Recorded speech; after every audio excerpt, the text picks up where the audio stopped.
بسم الله الرحمن الرحيم والصلاة على أشرف المرسلين.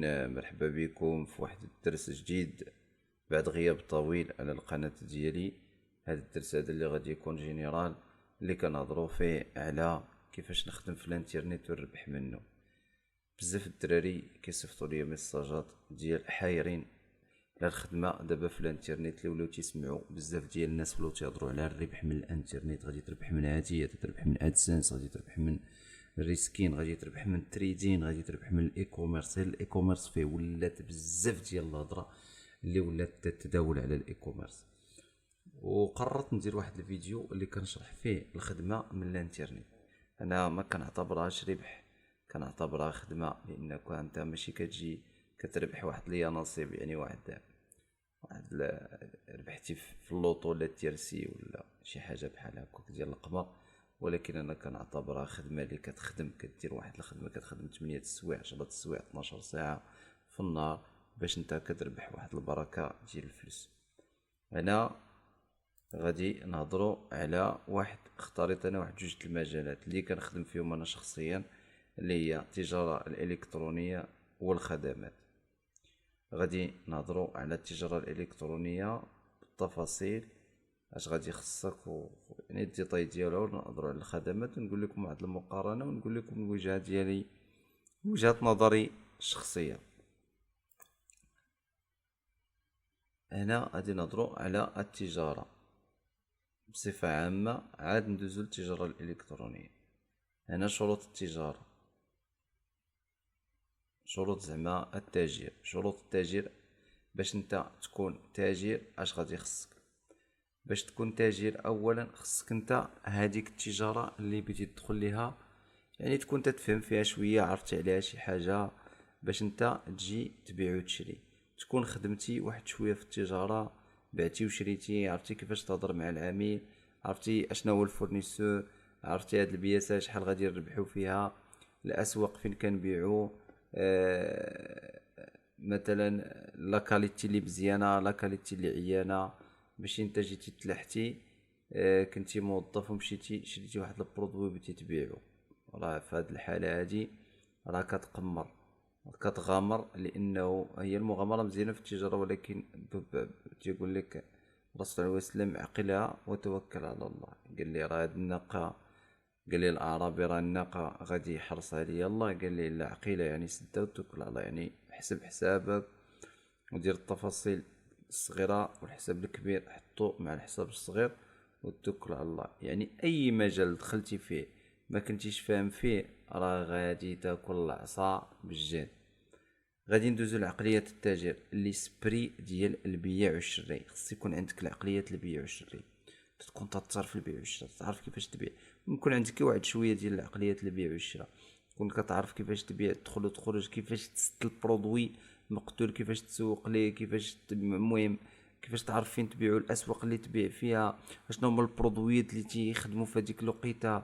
يعني مثلا البرودويات تاع عيد الكبير، البرودويات تاع رمضان، البرودويات ديال الاعياد.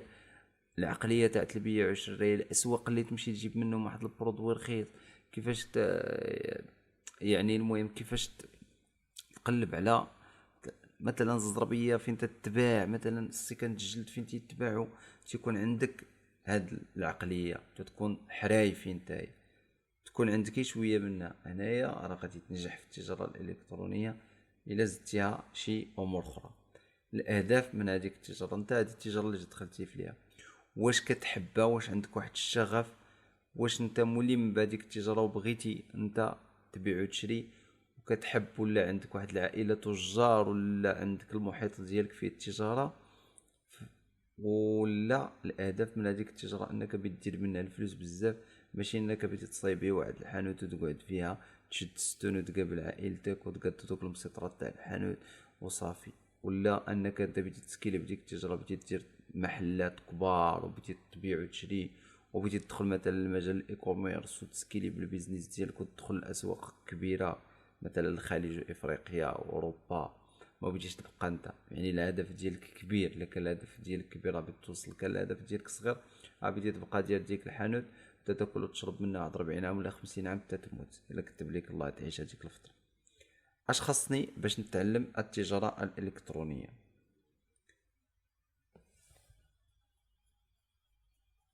اولا هادشي اللي هضرت لكم فيه الاولاني خصو يكون عندك قبل ما تبدا تعلم التجاره الالكترونيه. خصك انت تكون عارفتي اشنا هو البيع والشراء، وعرفتي يعني الاساسيات البيع والشراء. واحد الحاجه اخرى، البيع والشراء تيبي تكون مصفي مع داك اللي خلقك، تكون مصفي مع الله عز وجل، تكون عندك الاخلاقيه تاع البيع والشراء. انا نزيدوها العقلية التاجر، يعني تكون عرفتي اللي ليك واللي عليك، اش اللي حلال واش اللي حرام في البيع والشراء، تبعد على الربا، تبعد على التدليس، تبعد على الكذب، تكذب في البيع والشراء تقول لك يا الله يعني والله الا مقيوم عليا بداك الحليف وداك الشيء ما خدام.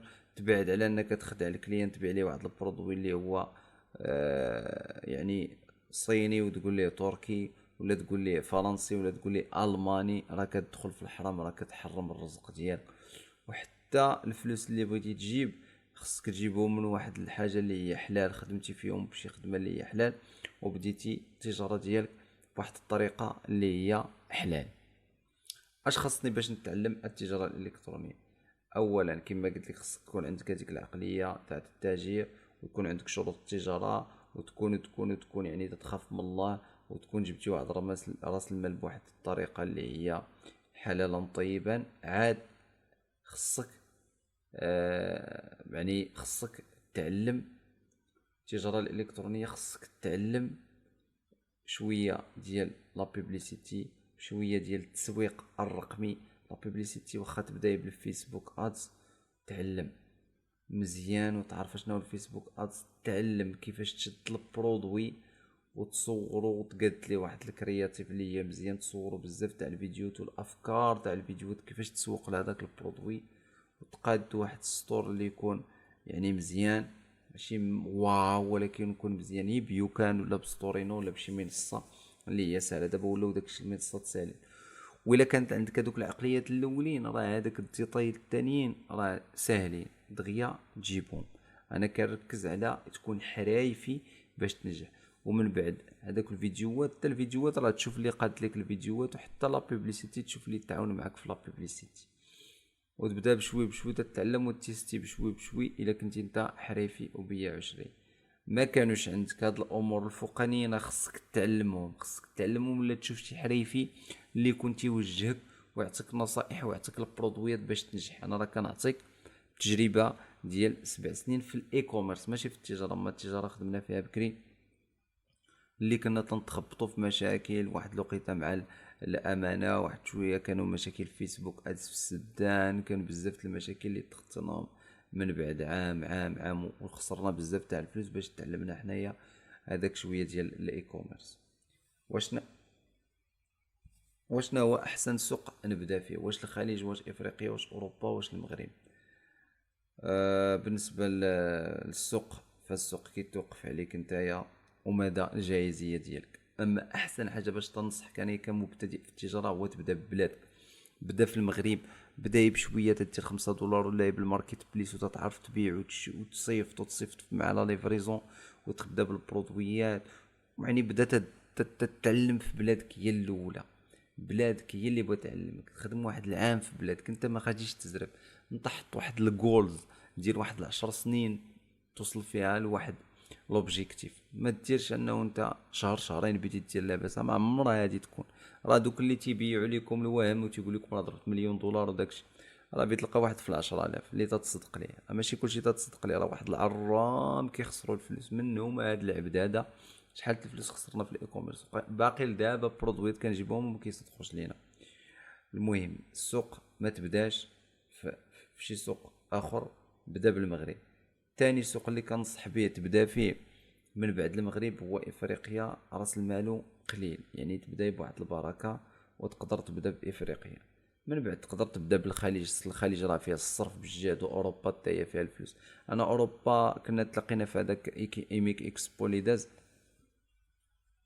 مع واحد الشركه تخدم في اوروبا، وشرحوا لنا انه اوروبا فيها ما يدار، والناس تشري، والناس ولات متقبله الكاش اون ديليفري من بعد ما كانوا تيخلصوا بلا كارت. المهم كنصحكم انا يا الدراري بداو بالمغرب. المغرب ثم المغرب ثم المغرب، خدم فيه. والخدمه في المغرب حاولوا تخدموا على برودويات اللي محليين اللي تقدر يصوبهم لك حريفي مغربي، وشوف حريفي الاول والثاني والثالث، وخدموا برودويات اللي كيتصايبوا في البلاد احسن لكم من دوك البرودويات ديال الشينوا. راه البرودويات تاع الشينوا راه ما بقاوش خدامين في المغرب، راه فيهم مشاكل، وحتى في لاكاليتي اللي كتدخل المغرب فيها مشاكل. حتى الا بغيتي تسكيلي بالبيزنس ديالك راه دغيا طيح وما عندكش وما تمكليكش واحد الرؤيه طويله، راه دغيا تخسر فيه. برودويات تاع الشينوا راه ما بقاوش خدامين. في حاله ان برودويات الشينوا خدام على واحد النيتش، مثلا نيش الكوزينه، خدام على برودويات الكوزينه اللي كيدخلوا شي كاليتي زوينه من الشينوا، ولا برودويات التليفونات الالكترونيك شي برودويات يدخلوا مزيانين من الشينوا، تخدم على واحد النيش، تخصص في النيش، ما تخدمش على دوك البرودويات اللي تيخدموا عليهم الدراري الدروب شيبين وداكشي ما خدامش، ما بقى واكل والو. هادي راه قلتها دابا فهاديك اشنو هما المنتجات اللي نخدم عليهم.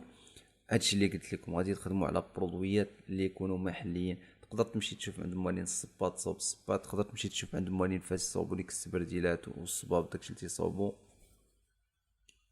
تقدر تشوف عند صحاب الحوايج يخدموا لك الحوايج، تقدر تشوف مع اصحاب الجلد يصوبوا لك الجلد، تقدر تشوف مع اصحاب النحات، تقدر تشوف مع اصحاب العود، تقدر تمشي مثلا اصحاب الصويرات يصوبوا العرعر مثلا. تقدر تخدم على دوك الزربيات اللي يتعلقوا في الحيط، ولا الطابلوات اللي تيصوبوا الدراري.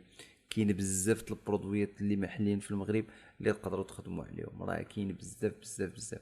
فما تمشيوش وتنساقوا من وراء البرودويات ديال تشاينا، راه فيهم المشاكل. راس المال اللي غادي يخصني، راس المال اللي غادي يخصك في التجاره الالكترونيه بالنسبه للمغرب، فخصك على الاقل من 5000 درهم لواحد 10000 درهم. هادشي مينيموم باش تبدا تتعلم وتجيب بشوي بشوي. وغاديك راس المال غادي تقسمو شويه للسلعه، شويه للادز، شويه تخبيه، ثلاثه ما تخبيه ريزيرف، ما تبداش تهزو كاملو وسير ودور في كازا راه كازا. ولا قدرتي تبداي بالدار البيضاء بوحدها راه مزيانه، بدايه بكازا بوحدها، ما تبداش بشي مدينه اخرى، كازا ولا المغرب، وغادي توكل على الله ويسر، والله سبحانه وتعالى غادي يوفقك. المهم هنا شرحنا واحد النبذه صغيره، هادشي راهي نبذه صغيره على التجاره الالكترونيه. غادي ندوزو للخدمات، بيع الخدمات عبر الانترنت. اشنو هما الخدمات؟ الخدمات هما السيرفيس. الخدمات بحال مثلا نقولوا بلومبي راه خدمه ماشي برودوي، مثلا الميناج راه خدمه ماشي بلومبي. وانا غادي نهضر على الخدمات هنا، الخدمات ديال الانترنت. مثلا انا كنبيع واحد الخدمه، انايا هاد العبد المذنب هذا كنبيع واحد الخدمه ديال الميديا باين. شنو هي الميديا باين؟ ومثلا الشركات اللي كيكونوا عندهم برودويات تيبيعوهم او صحاب الاي كوميرس، فكنخدم لهم انايا الميديا باين، كنخدم لهم لا بوبليسيتي باش نجيب لهم المبيعات. داخل فيها الستور، داخل فيها الكرياتيف الفيديو كيفاش يتقاد الفيديو، وداخل فيها لا بوبليسيتي في الفيسبوك وفي التيك توك وفي جوجل. شروط بيع الخدمات كيفاش غادي؟ اشنو هما شروط بيع الخدمات؟ شروط بيع الخدمات هو انك انت تكون فاهم هذوك الخدمات اللي بتبيع، عارفهم، بروفيسيونيل فيهم، ماشي هكا جيتي بديت تبيع. مثلا بديت تبيع لبنادم خدمه ديال بناء المواقع الالكترونيه، خصك تكون تعرف تقاد سيت مقاد مغيز. بديت تخدم ليه مثلا تصميم، تقاد ليه شي فيديو ولا تمونطي ليه شي فيديو، تكون انت كتر في المونتاج، تكون عارفتي المونتاج. عقلية بيع الخدمات، المايند سيت ديال بيع الخدمات. عقلية بيع الخدمات هو ماشي غادي نجي مثلا انا بغيت نبيع لواحد الكلين واحد الخدمة صافي ضرب وهرب، لا. خصني نفكر انني بنبيع ليه ديك الخدمة. مثلا في البيع في الميديا باين انا بنخدم ليه الاي كوميرس، خصني ندخل باش يربح هو ونربح انايا. عقليتي انني نخدم مع واحد المدة طويلة انني نربحو، ماشي نضرب بريكول معاه ونخرج. لا، الخدمات خصني ندخل انايا لهداك السيد نقد لي واحد ندخل انا باش نكسبو باش نربحو. ولا دخلت باش نربحو غادي نربح انايا.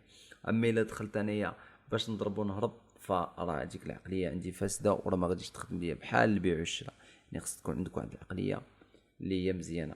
واولا بيع الخدمات، خصني نخدم في واحد الخدمات اللي تكون حتى هما فيهم القضيه حلال، ما يكونش فيهم شي شبهه ولا شي حاجه. بين قلت شي فيديو اللي ماشي هو هذاك، ولا بنبيع شي برودوي، بنخدم شي واحد اللي تيبيع شي برودوي اللي ماشي هو هذاك ولا شي حاجه. المهم راكم عارفين بحال داكشي تاع التكبير وداكشي ما خدامش. حتى بالنسبه للتجاره راه ما خدامش تبيع في هذوك البرودويات. العقليه تكون عندي نقيه نداخل باش نربح وتنخاف الله عز وجل، وباش نعاون هذاك الشخص باش يربح هو ونربح انا، وين الاهداف ديالي من بيع هاد الخدمات. شنو هما الاهداف؟ انا مثلا كنت فريلانس تنخدم بوحدي، واش الهدف ديالي انني نكبر ندير واحد التيم ولا نبقى بوحدي؟ كي البيع والشراء مثلا بديت تبقى بوحدك غادي تبقى بوحدك، كان الاهداف ديالك انك دير واحد المكتب واحد لاجونس راه غادي ديرها وغادي تخدم في الخدمات، غادي تربح وغادي تنجح وغادي توصل لواحد الجول. كما قلت لكم الجول ما عمرك تحط جول ديال 3 شهور، حط عام عامين 3 سنين 4 سنين 5 سنين، حط شي حاجه، حط انك بيدير واحد 3 سنين بيدير واحد لاجونس ولا واحد العامين، عاد تقدر في عامين دير واحد لاجونس ديالك ويكون عندك انت التيم الا كنتي متطور في الخدمات ديالك وخدام بواحد البروسيس وخدام بواحد النظام وبدا تغيز مع الكليان ديالك، والكليان الاول الكليان الثاني راه الكليان غادي يجيب لك كليان غادي تخدم معاه وغادي تغيز ليه الخدمه وغادي يدبر عليك هو. اش خاصني باش نتعلم مجال بيع الخدمات؟ اش خاصك تعلم انت، اختار شي مجال اللي غادي تبيه وغادي تبدا كتعلم في اليوتيوب وتقدر تشري دورات، لانه الدورات دابا متاحين، تشري دورات وتتعلم. اعطي راسك الوقت. كنتي مثلا انت خدام في شي خدمه كتمشي مثلا مع 8 راه خصك تفيق مع 5 الصباح، جيتي في العشيه من الخدمه ما عندك ما دير بالقهوه، القهوه الا مشيتي لها خصك تدي واحد البيسي وتبدا تعلم مهارات ديزاين، تعلم فيسبوك، تعلم تيك توك، تعلم كلشي دابا متوفر في الانترنت، كلشي متوفر. يعلمك الاي اي، يعلمك الذكاء الاصطناعي، يقدر يعلمك تبدا تتعلم منه، تقدر تدخل كما قلت لكم تاخذ ديكور، تقدر تدخل دي فورماسيون اللي اونلاين تعامل معاهم يكوتشيوك، ولكن تتعلم الا دخلتي لهاد الامور هادي تحرق المراحل، بيتعلم بشويه بشويه عليك، راه عليك باليوتيوب. اش من نوع ديال الخدمات اللي مزيان؟ التسويق، التصميم او بناء المواقع. انا كنخدم التسويق، انا تيبان لي التسويق مزيان ليا، خدام فيه الصرف فيه الفلوس، مثلا كليان واحد تقدر تخدم معاه بلا كوميسيون في مجال الخدمات تاع الميديا باين تاع البيع والشراء، تقدر تدخل معاه 6000 درهم 7000 درهم حتى 10000 درهم.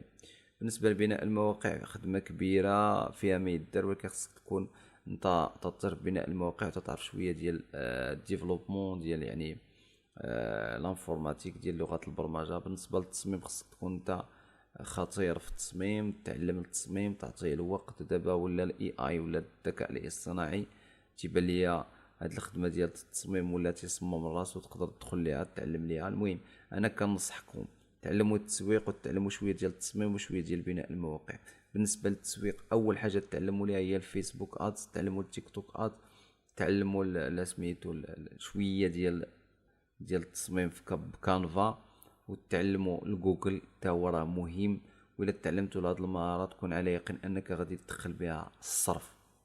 اشنا هو راس المال اللي غادي يخصني؟ راس المال اللي غادي يخصك في الخدمه ديال في مجال الخدمات هو بيسي صافي، بيسي بواحد 2000 درهم ولا 2500 درهم وغادي تبدا السيرفيس ديالك وغادي تبدا الخدمات.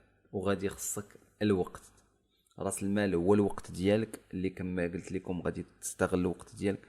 كنتي تتنعس 8 السوايع غادي تولي تتنعس 7 السوايع ولا 6، نقص اخويا من السوايع وتخدم الوقت بزاف قدام البيسي باش تتعلم هذوك المهارات. اما راس المال راه ما غادي يخصكش راس المال كبير، راه البيسي اللي غادي يخصك.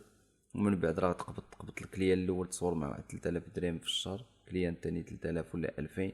الا كنتي بوحدك راه هادو هما لي صالير، يعني هادو هما المداخل اللي تقدر تدخل في الاول، من بعد راه تقدر تزيد وتولي تدخل مداخل كبيره، ومن بعد توكل على الله ونبدا. غادي نتوكل على الله ونبدا.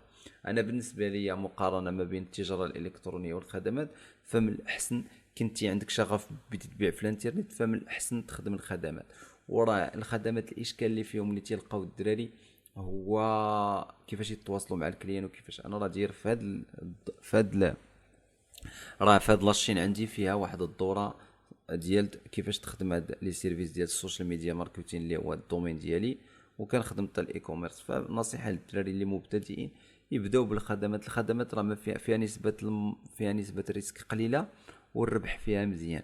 بالنسبه للتجاره الالكترونيه خدم الخدمات منين تعلم، دير شي بيزنس ديالك وخدم في الاي كوميرس، وراه توكلوا على الله وخدموا، وراه كاين ميدار.